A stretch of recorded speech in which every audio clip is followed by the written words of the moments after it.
हाय दोस्तों, good morning. कैसे होंगे दोस्तों? आप लोग बहुत अच्छे होंगे, मस्त होंगे। दोस्तों कल हमने 1, 2, 3 3 चैप्टर हमने समाप्त कर चुका है। अब हम दोस्तों आप लोग को लेकर आए हैं द्विघात समीकरण। द्विघात समीकरण लेकर आया है जो आज 4.1 को समाप्त करेंगे।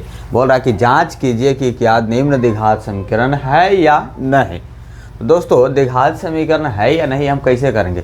जिसे देखो दोस्तों, द्विघात समीकरण उसे बोलते हैं जिसका घात 2 हो। कम से कम घात 2 होना चाहिए, कम से कम नहीं, ज़्यादा से भी ज़्यादा। अगर घात 3 होगा तो उसको बोलेंगे त्रिघात समीकरण। जिसका घात 2 होगा उसे द्विघात समीकरण बोलेंगे, और जिसका घात ही नहीं होगा उसे रैखिक समीकरण बोलेंगे। तो हम लोग 10th में पढ़ना है रैखिक समीकरण, द्विघात समीकरण और त्रिघात समीकरण। रैखिक समीकरण दोस्तों हमने पढ़ लिया 2 रैखिक समीकरण वाले में। द्विघात समीकरण और त्रिघात समीकरण हम लोग चैप्टर 4 में 2 तरीका का पढ़ेंगे, जिसका हम आज पढ़ने जा रहे हैं। द्विघात समीकरण का कैसा रूप होना चाहिए? ऐसा रूप होना चाहिए दोस्तों, इस रूप में x square b x plus c बराबर 0 होगा, उसे द्विघात समीकरण बोलेंगे। कुछ एग्जाम्पल देकर पहले समझाते हैं दोस्तों कि क्या ऐसा रहेगा उसे द्विघात समीकरण बोलेंगे। अगर मान लीजिए कि दोस्तों सिर्फ 4x स्क्वायर रहेगा, हाँ दोस्तों ये भी द्विघात समीकरण है। अगर 6x स्क्वायर प्लस 6 रहेगा, ये भी द्विघात समीकरण है। 9x स्क्वायर प्लस 9x रहेगा, ये भी द्विघात समीकरण। बोलिएगा कि सर आप तो रूप ऐसा लिखे हैं, आप बोल रहे हैं कि ये भी द्विघात समीकरण। हाँ दोस्तों, अगर 4x स्क्वायर है तो इसको 0x प्लस 0 लिख देंगे तो कोई गलत कर देगा। तो इसका x आना गया और 0 में किसी से गुना करेंगे, 0 प्लस 0 है तो 0, तो 4x स्क्वायर है ना। तो 4x स्क्वायर ऐसा भी रहेगा द्विघात समीकरण है, ये भी रहेगा द्विघात समीकरण है, ये भी रहेगा द्विघात समीकरण। सिर्फ घात जिसका 2 होगा वो सारे के सारे द्विघात समीकरण होंगे, और घात भी होना चाहिए दोस्तों, ठीक है। 4x स्क्वायर 0x हो गया, इसको आप बोलिएगा सर इसको लिखिएगा तो 6 स्क्वायर प्लस 0x प्लस 6 लिख दिए इसको, और इसको 9x स्क्वायर है दोस्तों, 9x है प्लस 0 लिख दिए। गलत है, इसको ऐसे लिख सकते हैं ना। तो जिसका घात 2 होगा वो सभी द्विघात समीकरण होगा। रैखिक समीकरण हम लोग समझ पढ़ लिए थे। रैखिक समीकरण ऐसा होता है दोस्तों, रैखिक समीकरण ऐसा ही होता है ना दोस्तों। रैखिक समीकरण द्विघात समीकरण नहीं, रैखिक समीकरण इस तरीका से हम लोग पढ़े थे दोस्तों। 6x प्लस बराबर 0, इस तरीके से पढ़े थे ना। 2 था प्लस y था, 3y प्लस 6, इस तरीका से पढ़ना था। इस तरीक़ा से समीकरण जो पढ़े होंगे दोस्तों उसे हम बोलते थे रैखिक समीकरण बोलते थे, इस तरीक़ा से। अब हम लोग इस 3 में 2 चर वाले रैखिक पढ़े थे। ये 1 चर वाले रैखिक है, ये 2 चर वाले, दोनों मिला देंगे तो 2 चर हो जाएंगे, और ये 1 चर वाले थे, मतलब 2 चर वाले थे। ये 2 चर 1 और 1 y, 2 चर वाले थे। तो दोस्तों ये जाँच करना है, अगर ये इस रूप में आ गया तो ये द्विघात समीकरण होगा, अगर इस रूप में नहीं आएगा द्विघात समीकरण नहीं होगा। चलिए क्वेश्चन नंबर फर्स्ट आते हैं दोस्तों, क्वेश्चन नंबर फर्स्ट को सॉल्व करते हैं। तो द्विघात समीकरण का व्यापक रूप है ये दोस्तों, a x square b x plus c बराबर 0। X square b x plus c बराबर क्या है दोस्तों? 0 होना चाहिए। चलिए दोस्तों देखते हैं इसको सॉल्व करके। बोलिएगा कि सर इसका फार्मूला भी होता है। हाँ, इसका फार्मूला होता है, अगर आप चाहें तो आप लिख सकते थे। जो आपको फार्मूला यूज होने वाले हैं ये फार्मूला इधर लिख देते हैं, पहले लिख ही लीजिए दोस्तों। यहाँ हम फार्मूला लिख रहे हैं जो आपको लिखना चाहिए, फार्मूला। चलिए दोस्तों लिखते हैं a प्लस बी का स्क्वायर, तो a square plus 2ab plus B square, ये फार्मूला लिखे दोस्तों। a माइनस बी का अगर रहेगा तो क्या होगा? तो a square minus 2ab plus B square, ठीक है दोस्तों, हो गया। अब दोस्तों और लिखवा दें, हाँ लिखवा ही देते हैं, रुकिए ना 1 मिनट। 10 फार्मूला लिखवा देते हैं दोस्तों, 1 मिनट। 10 फार्मूला आप लोग को चाहिए, लिख लेना चाहिए था, कि लिखवाते हैं 10 फार्मूला।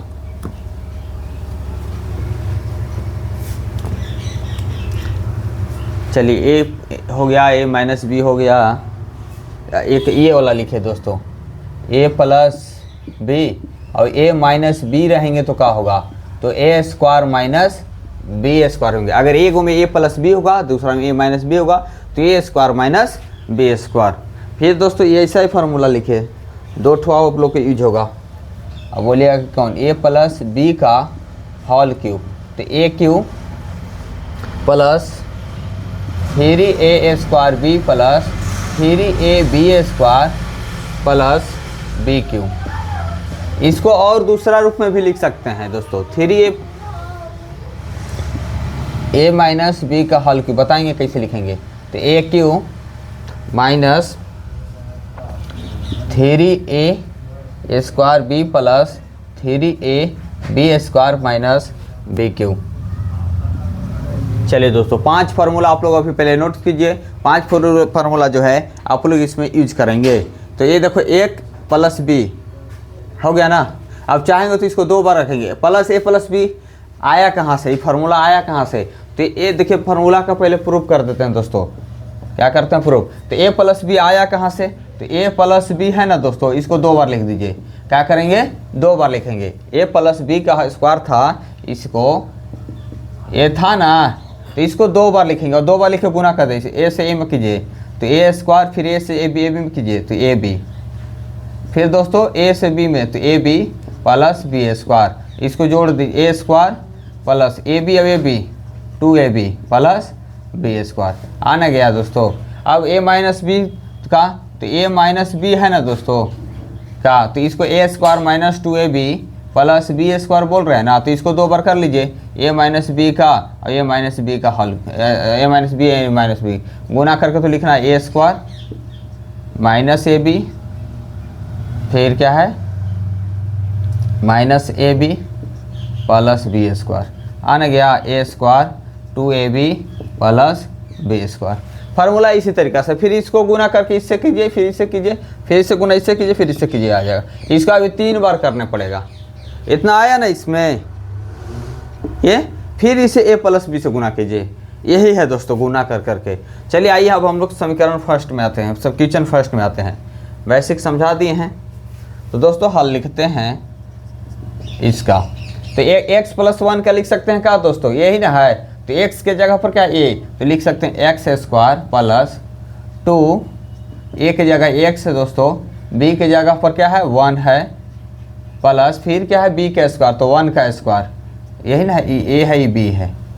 तो यहाँ क्या हो गया x square plus 2x plus 1।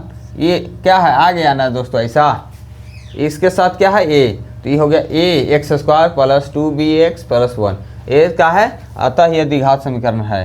क्या बोलेंगे, अतः यह द्विघात समीकरण है। अगर आप चाहिए कि सर हम फार्मूला पर नहीं बनाना चाहते हैं, मत बनाइए, मिटा दीजिए। इसको फार्मूला पर नहीं भी बना सकते, तो इसको क्या करेंगे, x प्लस 1 को 2 बार, x प्लस 1 को 2 बार लिखेंगे, क्योंकि x प्लस 1 के पावर 2 तो 2 बार हो गया, बराबर 2 इंटू एक्स माइनस 3। चलिए आप चाहे तो फार्मूला सोल्व कीजिए, नहीं तो नहीं भी। तो एक से कीजिए दोस्तों, एक्स स्क्वायर, फिर x से 1 में तो x, फिर x से 1 में करेंगे तो x ही आएगा, प्लस 1 से करेंगे 1 में 1, 2 इंटू एक्स तो 2x माइनस 3 दूना के 6। इसको तो लिखवे नहीं किए थे उधर लगे जो दोस्तों। तो देखिए एक्स स्क्वायर हो गया दोस्तों, ये x, अब x 2x प्लस 1, अब इधर 2x माइनस 6 है, तो x स्क्वायर 2x प्लस 1, अब इधर आएगा 2x तो माइनस 2x, इधर आएगा तो प्लस 6, बराबर क्या होगा 0।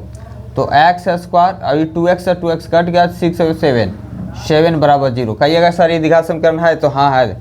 देखिए x स्क्वायर प्लस इसको 0x प्लस 7 बराबर भी लिख सकते हैं 0, लिख सकते हैं ना, लिख सकते हैं दोस्तों।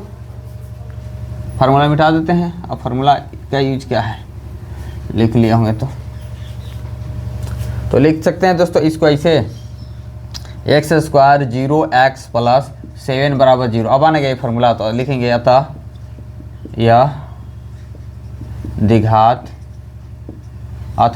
समीकरण है। एक्स स्क्वायर प्लस 7 भी लिख सकते हैं, कोई गलत नहीं है, कोई गलत काटेगा नहीं दोस्तों। एक्स स्क्वायर प्लस 7x भी लिख सकते हैं, कोई प्रॉब्लम नहीं होना चाहिए, ठीक है।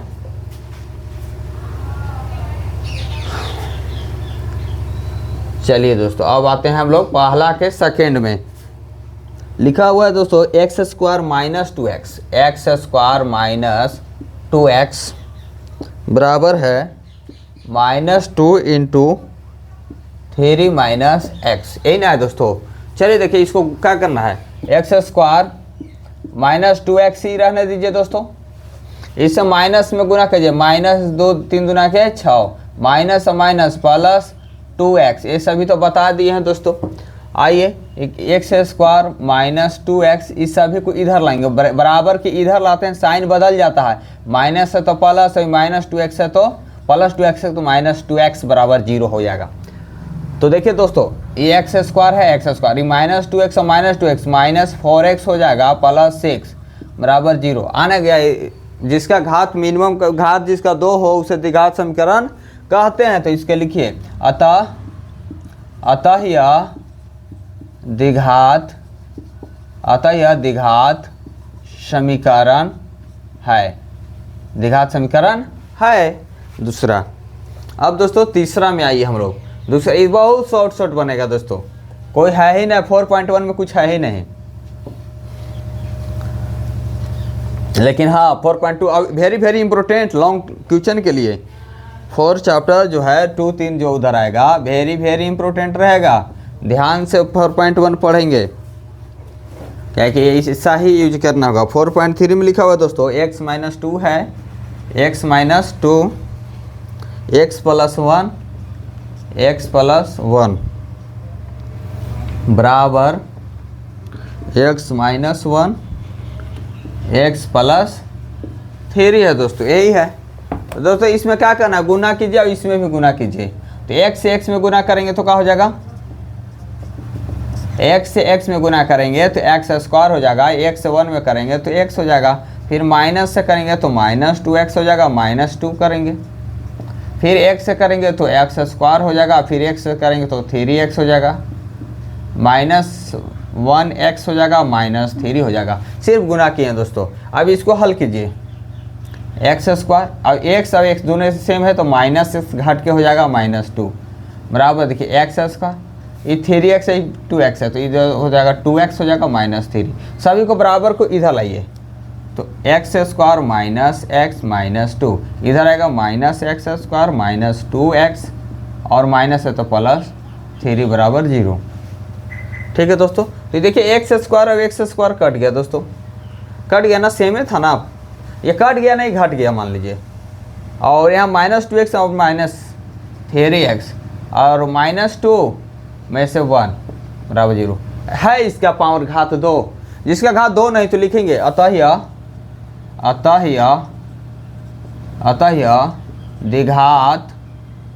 द्विघात समीकरण नहीं है। अतः यह द्विघात समीकरण नहीं है, जिसका घात 2 नहीं होगा वो द्विघात समीकरण नहीं होगा। क्या होगा दोस्तों, द्विघात समीकरण नहीं है। जिसका घात 2 है ही नहीं वो द्विघात समीकरण कहाँ से होगा। क्वेश्चन नंबर 4 में आई दोस्तों, क्वेश्चन नंबर 4 को देखेंगे। बहुत ईजी तरीका से आप लोग को पढ़ाने का प्रयास कर रहे हैं दोस्तों।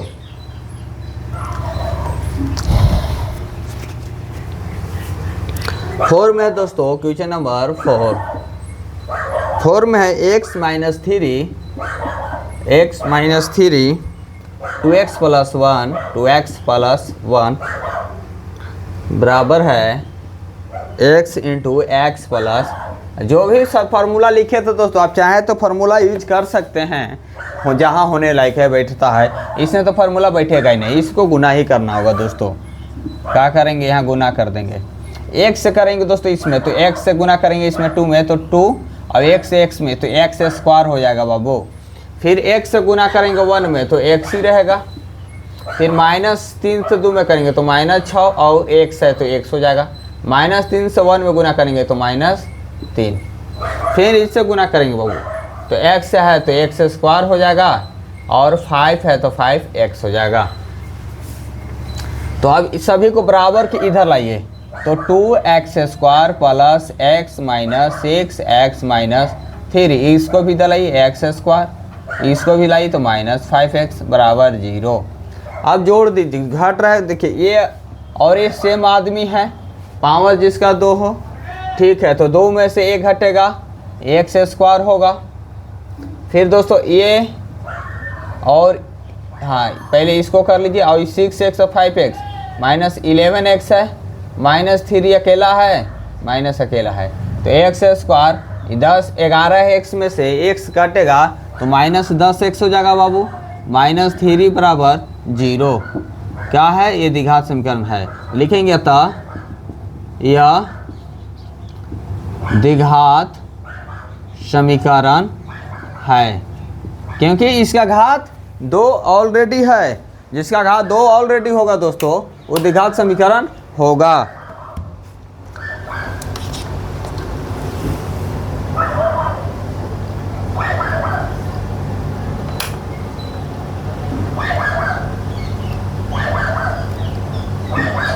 दोस्तों लाइट नहीं था, इसके वजह से हम लाइट के जुगाड़ में लगे हुए हैं।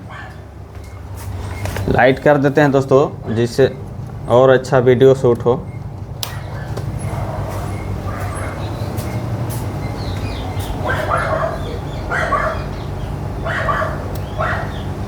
हाय दोस्तों, 1 मिनट समय दीजिएगा दोस्तों, जिससे वीडियो शूट हो और अच्छा। ठीक है दोस्तों, ठीक है दोस्तों, दिख रहा है अच्छे से जी।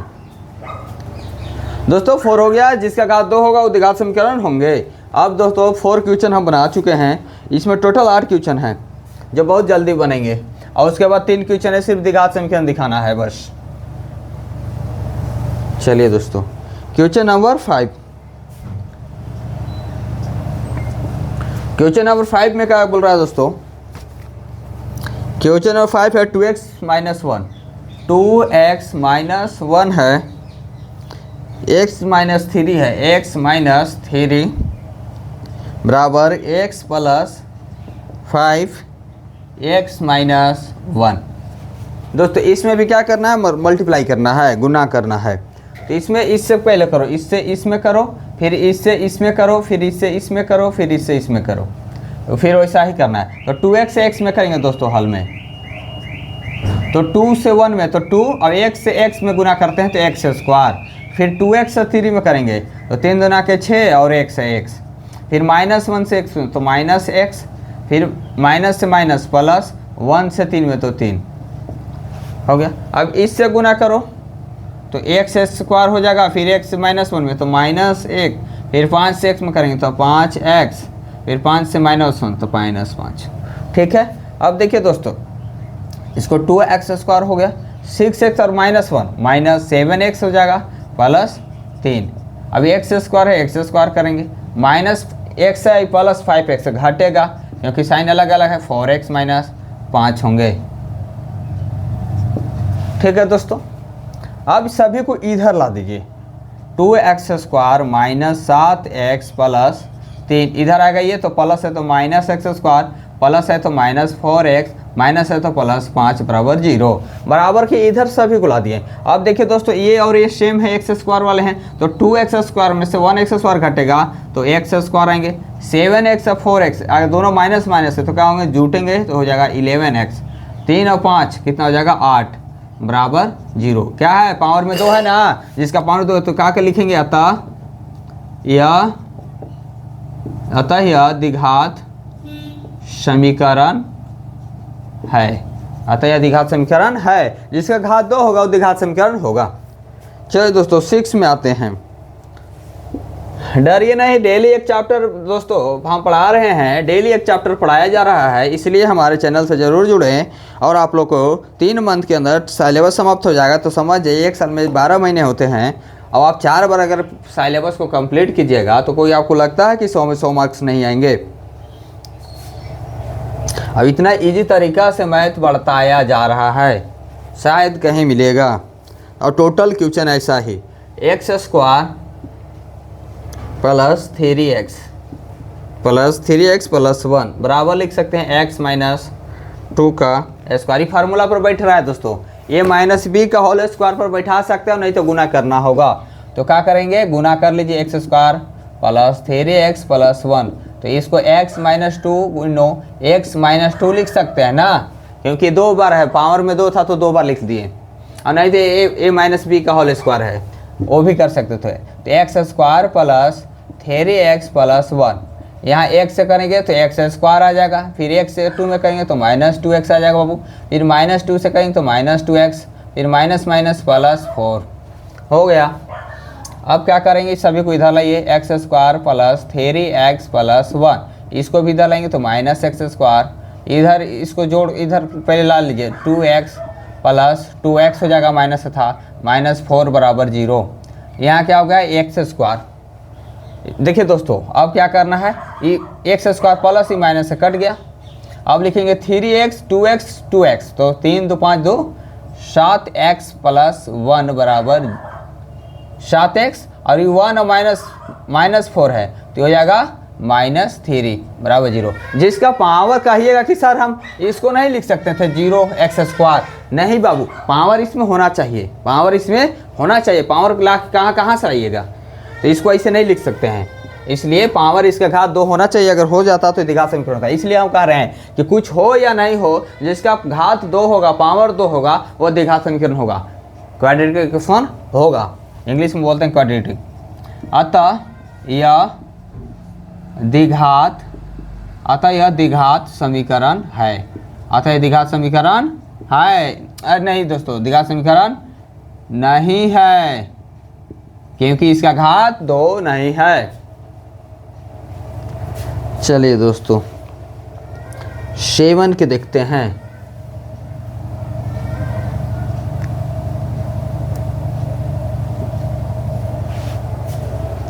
सेवन है,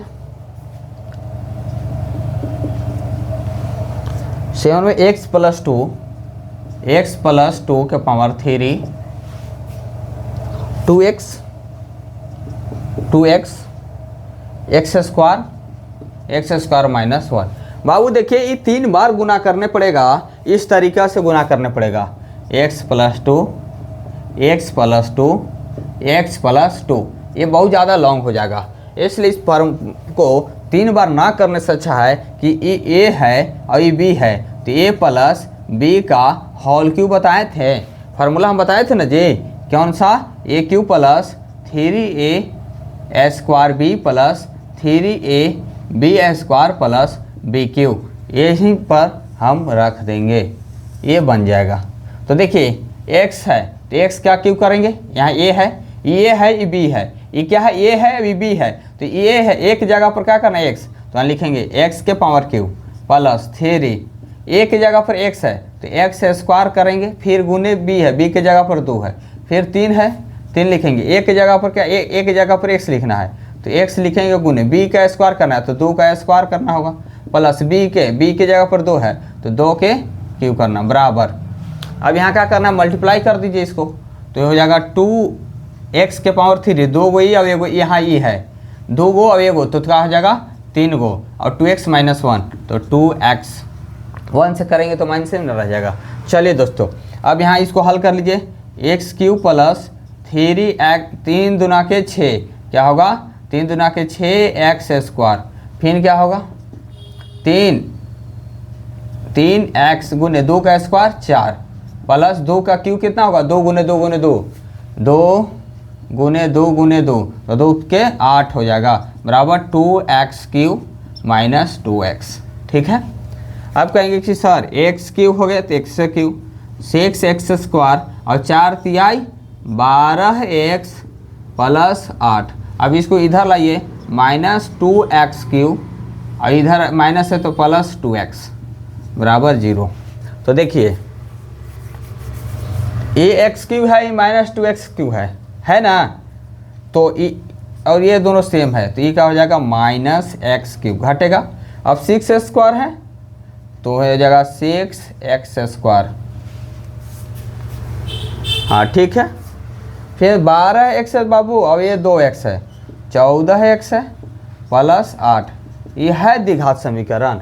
द्विघात समीकरण के साथ साथ त्रिघात समीकरण भी आ जा रहा है, द्विघात समीकरण के साथ साथ क्या आ जा रहा है बाबू, त्रिघात समीकरण भी आ जा रहा है, इसलिए द्विघात समीकरण नहीं, ये त्रिघात समीकरण है। जिसका घात 3 हो उसे त्रिघात समीकरण कहेंगे, इसे द्विघात समीकरण नहीं कहेंगे। तो यहाँ लिखेंगे अतः यह द्विघात समीकरण नहीं है, द्विघात समीकरण साथ त्रिघात ना जा रहा तो इसको त्रिघात समीकरण बोलेंगे। अब एक मोहन एक सोहन है, उसका दो गो नाम है, तो दोनों नाम से नहीं ना जानेंगे, जो हाईलाइट नाम होगा उसी को जो बेटर नाम होगा मार्कशीट पर उसे ना वैलिड करेंगे, इसलिए इसे क्या करेंगे, इसे त्रिघात समीकरण बोलेंगे, द्विघात नहीं। फाइनली इसका नाम है त्रिघात। 8वां क्वेश्चन है दोस्तों, क्वेश्चन 8, और इस सवाल का लास्ट है, और फिर वो 4 क्वेश्चन है, सिर्फ छोटा छोटा है। 8 क्वेश्चन कर रहा है कि x के पावर 3 है, x के पावर 3 है माइनस 4x स्क्वायर है माइनस x प्लस 1, इन क्या है x माइनस 2 के पावर 3। दोस्तों ये अगर a है और ये b है तो हम बताए थे a माइनस बी का whole cube, a minus B का होल क्यूब का फॉर्मूला लिखवाए थे। क्या लिखवाए थे कि a cube minus 3a square B plus 3a B square minus B cube. ये फार्मूला पर बाबू पुट कर दो, a cube minus 3a square B plus 3ab square minus B cube. इसको 3 बार गुना करने में मर जाओगे, इसलिए किए ना है। इसको तो कुछ करना ही नहीं है, एक्स क्यूब है माइनस 4x स्क्वायर है माइनस x प्लस 1, इसमें कुछ नहीं करना है। इसको x के जगह पर क्या करना है a, तो a के जगह पर x है तो यहाँ लिखेंगे a की जगह x क्यूब माइनस 3, a के जगह पर x है तो x स्क्वायर गुने b के जगह पर 2 है, फिर प्लस लिखेंगे प्लस 3 a के जगह पर x है तो x इंटू b के जगह पर 2 है तो 2 का स्क्वायर, फिर माइनस b के जगह पर 2 है 2 का क्यूब। ऐसे सॉल्व करना है, ये फार्मूला लगाना ही पड़ेगा, नहीं तो 3 बार मल्टीप्लाई करने पड़ेगा बाबू। तो यहाँ करेंगे x cube minus 4x square minus x plus 1, तो यहाँ हो जाएगा एक्स क्यूब माइनस 3 दूना के 6x स्क्वायर हो जाएगा बाबू, और ये हो जाएगा 3 गुने x गुने 2 का स्क्वायर 4 और 2 का क्यूब है बाबू 8 हो जाएगा। फिर देखो यहाँ क्या करना है, x cube minus 4x square minus x plus 1, यहाँ एक्स क्यूब हो जाएगा बाबू, और हो जाएगा 6x स्क्वायर और 4 तिहाई 12x हो जाएगा बाबू, और माइनस 8 हो जाएगा। अब सभी को बराबर के इस साइड ला दीजिए, यहाँ इसको काट भी सकते थे, बराबर की साइड उस साइड दोनों सेम होते हैं, कट जाते हैं, तो यहाँ इसको काट देंगे और नहीं तो इधर ला के देखिएगा कट जाएगा।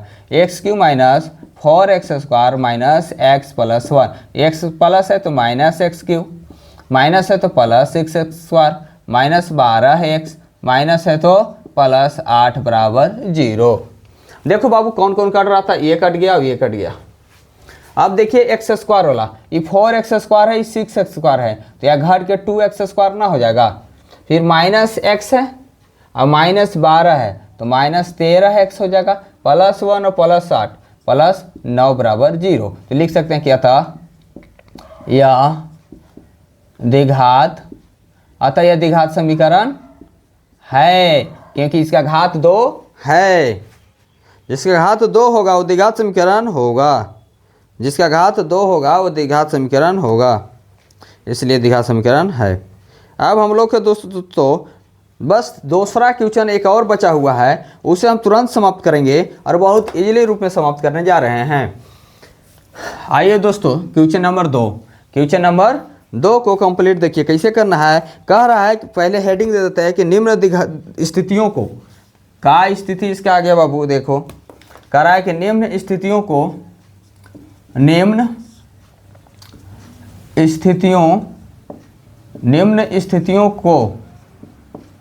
स्थितियों को द्विघात समीकरणों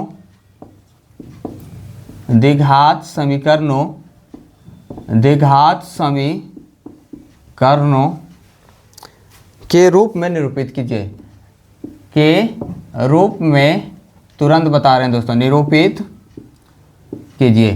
ये निरूपित कीजिए क्या होता है सर, यही आप लोग जानना चाहते होंगे। बस 1 मिनट टाइम दीजिए, आप लोग को तुरंत इसे हम बता रहे हैं कि होता क्या है। सिर्फ ऐसा रूप में लिखना है बाबू, x square plus b x plus c बराबर 0 के रूप में लाकर और छोड़ देना है इसको। इसी को बोलते हैं निरूपित करना। निर्द्विघात समीकरणों को रूप में, मैंने द्विघात समीकरण के रूप में लाकर और छोड़ देना है, इसका मान नहीं निकालना है। जैसा भी छोड़ रहे थे वैसा ही छोड़ना है, एक्स और वाई का मान नहीं निकालना है। तो चलिए पहला क्वेश्चन है कि एक आयताकार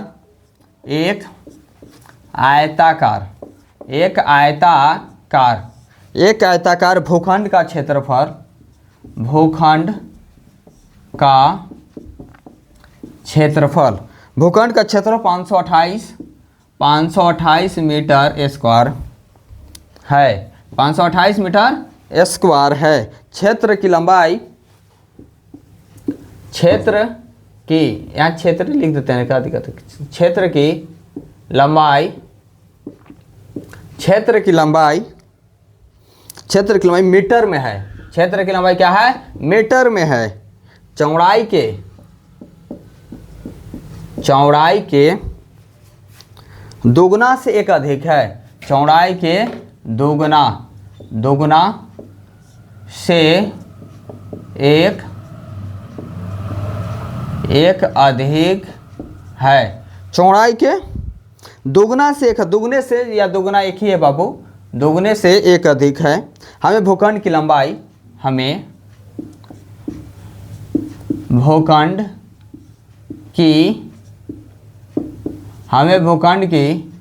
लंबाई और चौड़ाई ज्ञात कीजिए। लंबाई और चौड़ाई ज्ञात कीजिए। अच्छा, अब आप लोग को दिमाग में चल रहा होगा कि सर द्विघात समीकरणों के रूप में निर्मित करना है, मैंने द्विघात समीकरण जैसा था वैसा ला के छोड़ देना है। एक आयताकार भूखंड है, तो पहले तो आप जानिए ये वर्ड को कि आयत होता कैसे। आयताकार माने आयत, आयताकार के मतलब बाबू आयत की बात कर रहा है, तो आयत यही ना होता है। देख लीजिए, इसे ही हम आयत बोलते हैं। इसे क्या बोलते हैं? आयत, जिसका चारों साइड ए बी कुछ भी लिख सकते हैं, डी। ये आयताकार का ये लंबाई होता है बाबू, ये क्या होता है? लंबाई। तो इसे क्या बोलेंगे? चौड़ाई। चौड़ाई को बी से बोलते हैं, लंबाई को एल से बोलते हैं, ठीक है, यही ना बोलते हैं। तो यहाँ फार्मूला दो लिखवाते हैं, आयत का क्षेत्रफल और आयत का परिमाप। तो दो फार्मूला लिखिए। आयत का क्षेत्रफल बराबर होता है लंबाई गुने चौड़ाई, माने इसका से क्या करना है? गुना कर देना है। अब आयत का परिमाप देखो बाबू, आयत का परिमाप जिसको परिमीटर बोलते हैं, परिमाप कुछ नहीं करना है बाबू, इसको प्रूव करते हैं। परिमाप होता है 2 × L + B, 2 × L + B मैंने लंबाई गुने चौड़ाई। आखिर आया कहाँ से 2 × L + B? परिमाप के बाद मतलब होता है बच्चों कि चारों तरफ हम घूम जाएंगे, चारों तरफ घूम जाएंगे। ये L है तो ये भी L होगा, अगर ये B है तो ये भी B होगा। तो देखो, तो L और L दो गो L हो गया, और B और B दो गो B हो गया। तो इसको नहीं कर देंगे L + B × L + B, तो क्या हो गया? दो गो L हो गया और दो गो B हो गया। तो दोनों में कॉमन था 2, तो कॉमन निकाल दें L + B। यही तो होता है फॉर्मूला। परिमाप का मतलब कुछ कोई चीज़ का परिमाप बोलेगा, हम चारों तरफ क्या करेंगे? घूमने का प्रयास करते हैं, चारों तरफ घूम जाइए, यही पूछ रहा था। और इसमें पूछा कि आयत का क्षेत्रफल, तो लंबाई गुने चौड़ाई, लंबाई गुनी चौड़ाई। तो कह रहा है कि एक आयताकार भूखंड का क्षेत्रफल 528 मीटर दिया हुआ है, माने आयत का क्षेत्रफल बराबर L × B। और कह रहा है कि लंबाई जो है चौड़ाई से दोगुना से अधिक है। अगर मान लीजिए कि चौड़ाई अगर x होगा तो लंबाई होगा 2x + 1। कह रहा है ना कि चौड़ाई दोगुना से, तो 2x से एक अधिक है। क्या कह रहा है? क्षेत्रफल की लंबाई चौड़ाई किसके? दोगुना से एक अधिक है। चौड़ाई x है तो दोगुना, लंबाई क्या है? चौड़ाई के दोगुना से 2x से 1 अधिक है। यही लंबाई हो गया। अब दिया हुआ सब तो बन गया। अब यहाँ मान लीजिए दोस्तों, माना अब जिससे तुलना करता है उससे ही मानते हैं। हमें भूखंड की लंबाई चौड़ाई ज्ञात करना है। अब कह रहा है कि क्षेत्रफल की लंबाई जो है ना चौड़ाई का दोगुना से 2 अधिक है, 2 एक अधिक है। तो हम चौड़ाई x मानेंगे पहले। माना कि आयत का या आयताकार ही मान लेते हैं आप लोग के लिए। माना कि आयताकार भूखंड की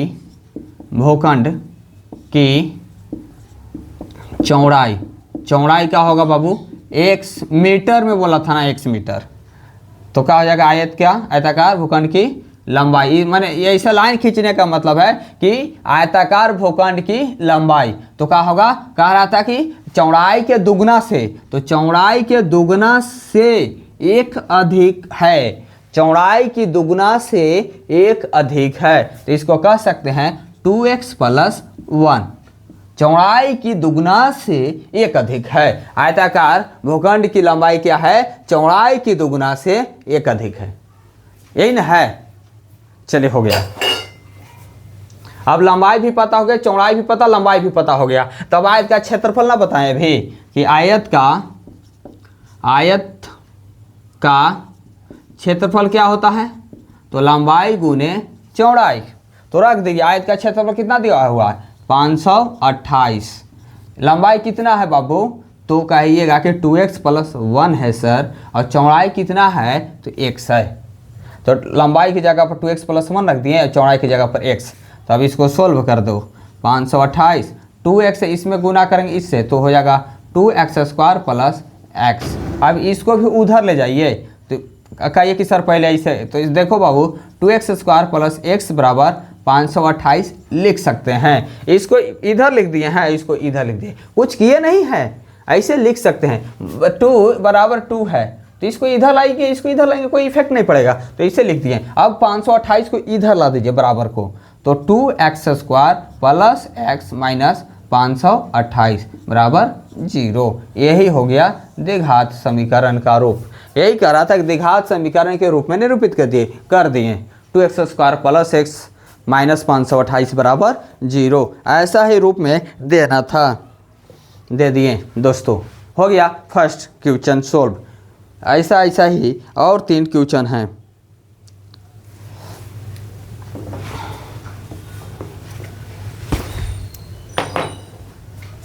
चलिए दोस्तों इसको क्वेश्चन को मिटाते हैं। देखिए कि ऐसा क्वेश्चन समझाने का तरीका देखिए दोस्तों, और हमें फॉलो करें और शेयर जरूर कीजिए, जिससे हमारा मनोबल बढ़ेगा। दोस्तों 2 कर्मागत, अब कह रहा है कर्मागत, 2 कर्मागत। ऑब्जेक्टिव क्वेश्चन भी दोस्तों यहीं से बनते हैं, बस सेंस आना चाहिए। 2 कर्मागत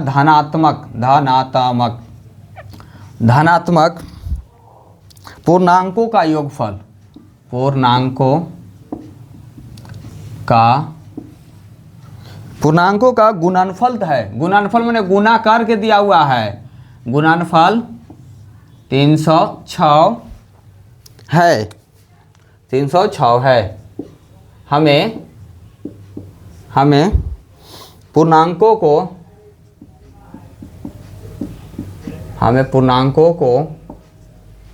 पूर्णांकों को ज्ञात करना है।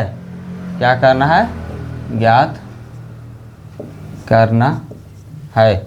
देखो बाबू कहिएगा कि सर यहाँ वर्ड एक मिला है जो कर्मागत धनात्मक का होता है। 2 कर्मागत के बच्चे इंग्लिश में बोलते हैं कॉन्सेक्टिव बोलते हैं। क्या बोलते हैं? कॉन्सेक्टिव।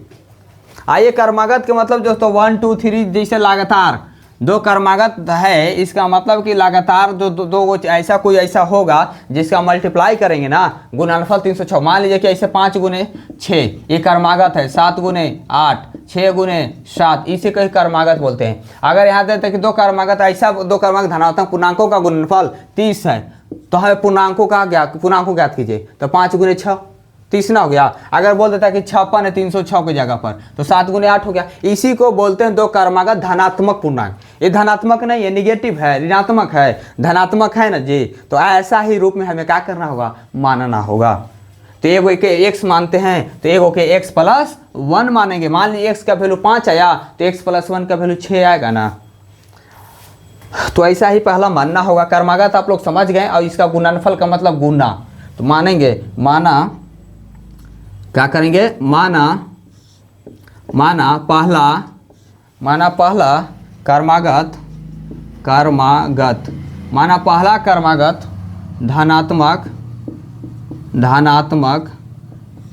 धनात्मक पूर्णांक क्या है? x है। तो मान लीजिए पहला x हो गया, तो दूसरा x + 1 होना चाहिए। मान लीजिए कि पहला के 10 है आंसर, तो दूसरा के 11 ही आना चाहिए, तो x + 1 करेंगे। तो दूसरा कर्मागत लिख भी सकते हैं, इसको नहीं भी लिख सकते थे। दूसरा कर्मागत धनात्मक पूर्णांक, तो क्या होगा दोस्तों? x + 1 होगा। अब शर्त क्या करा कि दो का धनात्मक पूर्णांकों का गुणनफल दिया हुआ है, तो शर्त फर्स्ट भी लिखना था। तो देखिए एक पहला x है और दूसरा क्या होगा दोस्तों, पहला x है x और दूसरा कहा कि x + 1 है और ये दोनों का गुणनफल दिया हुआ है 306 दिया हुआ है। तो पहला x है और दोनों का गुणनफल, ये गुना के रूप में भी आप लिख सकते हैं, नहीं भी लिख सकते। तो x गुने x + 1 बराबर 306 दिया हुआ है, तो इसको गुना कर लीजिए। तो x² + x से करेंगे तो x हो जाएगा बराबर 306 होगा। तो x² + x 306 इधर आएगा तो -306 बराबर 0। यही है आंसर। क्या होगा आंसर, यही हो जाएगा बाबू। इसको सोल्व नहीं करना था, खाली निरूपित करना था, हम निरूपित कर दिए, यही आंसर हो गया, आपको लिख सकते हैं। अब तीसरा क्वेश्चन बाबू देख लीजिए, कुछ नहीं है बस समझना है। जितने भी लैंग्वेज वाला क्वेश्चन होते हैं ये सभी समझ पर होते हैं। अगर आप समझ विकसित कर लिए हैं तो ये आपको याद करने रिवीजन करने की आवश्यकता नहीं पड़ेंगे। रिवीजन नहीं, एक बार में ही कंप्लीट। अगर एक बार में जो बच्चे के कंप्लीट नहीं होते हैं वो रिवीजन करेंगे, क्वेश्चन को रिवीजन जरूर करेंगे। ठीक है दोस्तों, अब लिखा हो कि रोहन की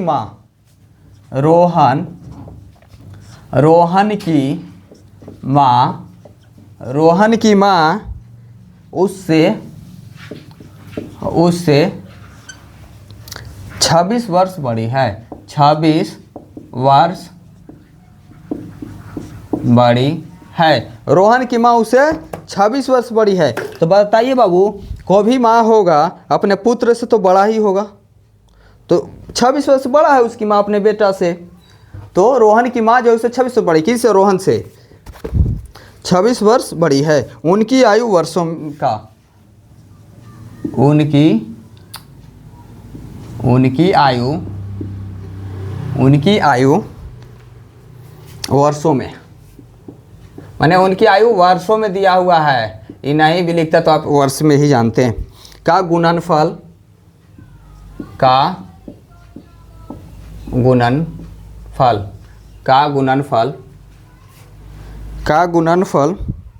अब से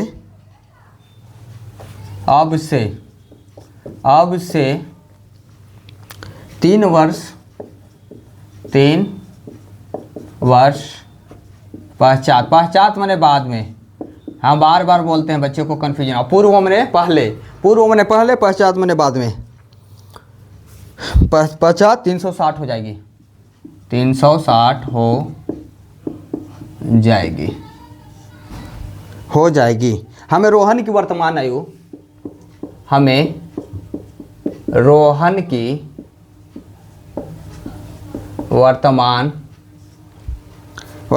ज्ञात करनी है। हमें रोहन की वर्तमान आयु ज्ञात करनी है। ऐसा क्वेश्चन दोस्तों ये निरूपित करने के लिए एग्जाम में कभी नहीं देंगे। क्या कि निरूपित करने के लिए कैसे देंगे, यहाँ कह रहा है कि हमें रोहन की वर्तमान आयु ज्ञात कीजिए, अभी बोल रहा है कि हमें सिर्फ निरूपित करके दे दीजिए। तो यहाँ आपको निरूपित करके ही देना है, ज्ञात नहीं करना है। ठीक है, सिर्फ और सिर्फ क्या करना है, निरूपित करके दे दीजिए।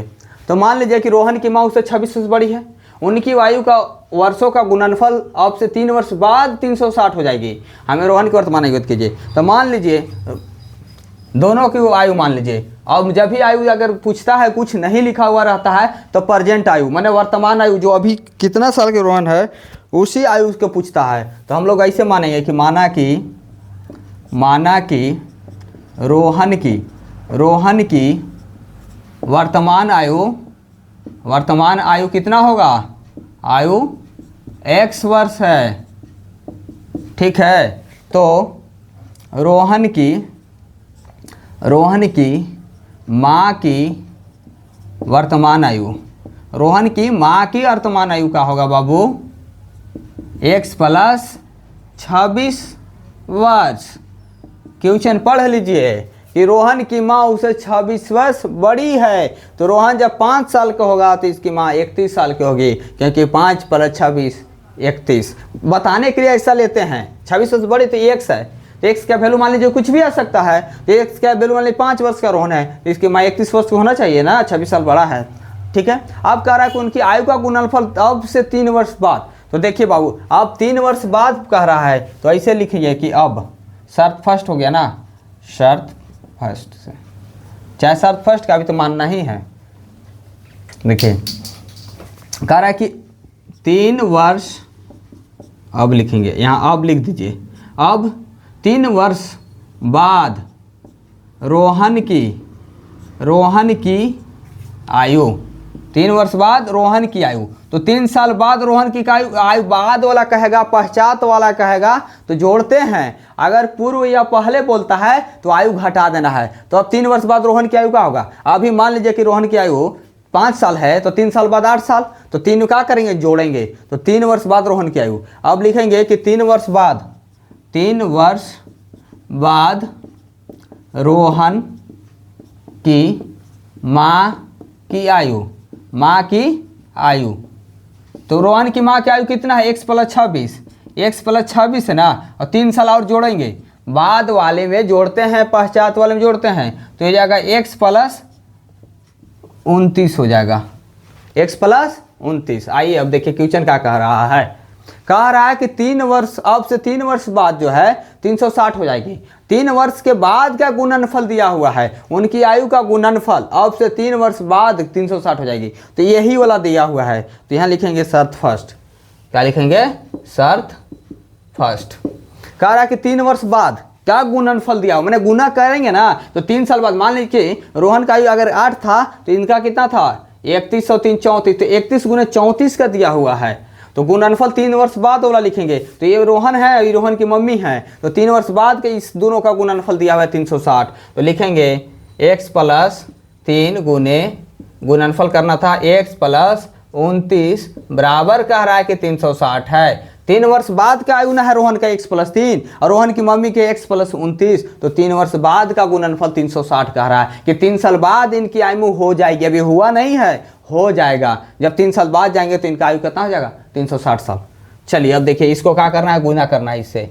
तो x से गुना करेंगे x में तो x² हो जाएगा, x से करेंगे 29 में तो 29x हो जाएगा बाबू।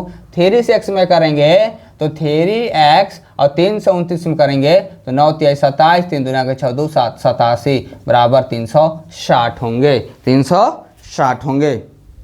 चलिए ठीक है, अब इसको घटाना होगा। देखिए फिर x² 29x और 3x 32x हो जाएगा। बोलेगा कि जी सर जोड़ दिए हैं। अभी 87 है ना बाबू, 87 माइनस इधर आएगा तो 360 होगा। बोलेगा कि यस सर होगा। तो x² + 32x, और इसको घटाइए ना 360 से 87 को, तो 10 में से 7 गया 3, 15 में से 8 गया 7, और 3 में से गया 273, तो -273 बराबर 0। यही दिखाना था द्विघात समीकरण के रूप में। यही हो गया दोस्तों आंसर। चलिए दोस्तों 3 भी हमने बना कर रख दिया है। आप लोग इसको भी क्या कीजिएगा? लिख लीजिएगा। अब हम क्वेश्चन 4 लिखेंगे और कि चैप्टर को समाप्त करेंगे। चैप्टर 4 और ये क्वेश्चन लास्ट।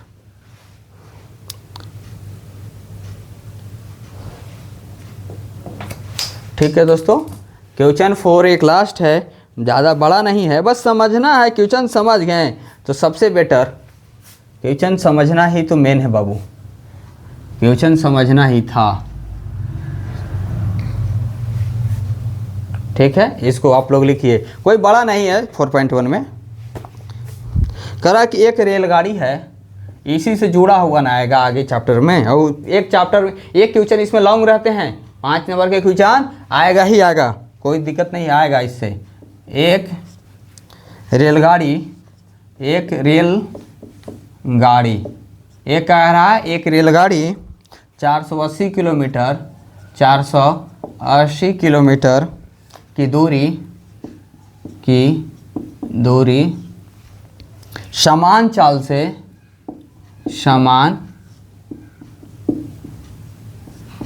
से तय करती है। समान चाल से तय करती है, समान चाल से तय करती है। यदि इसकी चाल,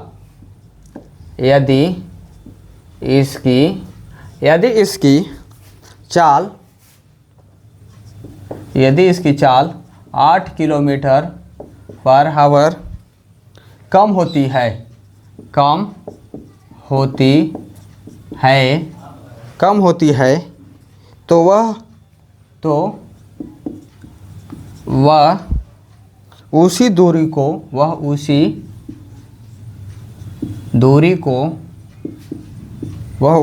को तय करने में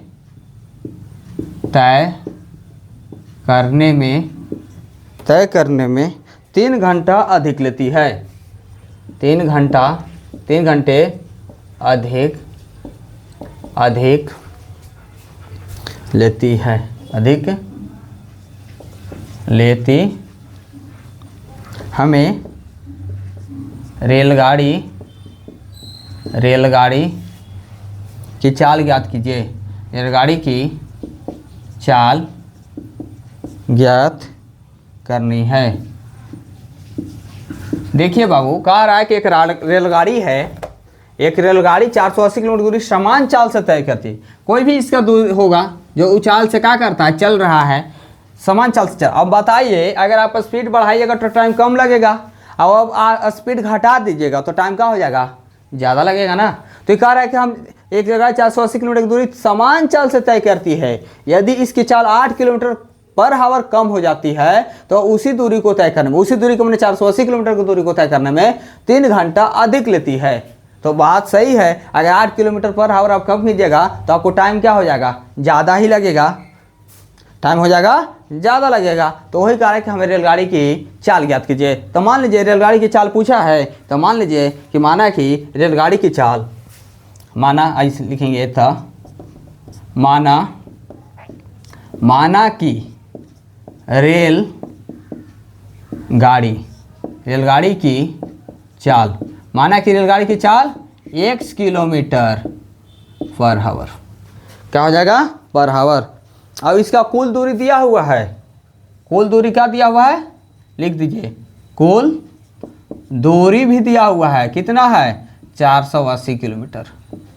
तो बाबू एक फार्मूला होता है समय बराबर, कल भी बताया था मैंने, समय बराबर दूरी बटा चाल, समय बराबर दूरी बटा चाल।